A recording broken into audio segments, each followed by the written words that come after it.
Hello guys, আসসালামু আলাইকুম। সবাই কেমন আছেন? আশা করি সবাই ভালো আছেন। তো আজকে আমি একটা ব্লগ শেয়ার করব তোমাদের সাথে। শুরুতে আমার ছোট্ট সংসারে একটা গাছগুছালি তোমাদের সাথে শেয়ার করেছি। দেখো কত সুন্দর সুন্দর আমি গাছ লাগাইছি। এখানে আছে পেঁপের গাছ, তারপরে করলার গাছ, পুঁই শাকের গাছ। দেখো কত সুন্দর লাগতেছে না? তারপরে পোলাও রান্না করার পাতাও আছে। দেখো কত সুন্দর করে লাগাইছি, দেখো কত সুন্দর হয়েছে।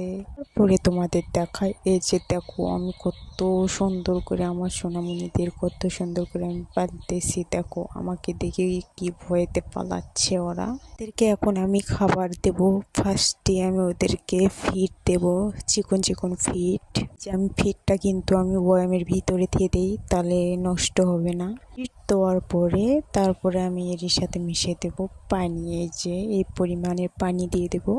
আমি অল্প করে ফিড দিয়ে দিলাম, কারণ পানি দেওয়ার সাথে এটা ফুলে যাবে, যা একটু ডাবল হয়ে যাবে।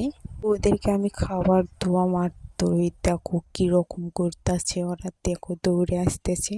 প্রতি সকালে আমার এগুলো কাজ রেগুলার থাকে। দেখো কত সুন্দর করে খাচ্ছে। মাশাআল্লাহ, সবাই ভালো থাকবেন। আল্লাহ হাফেজ।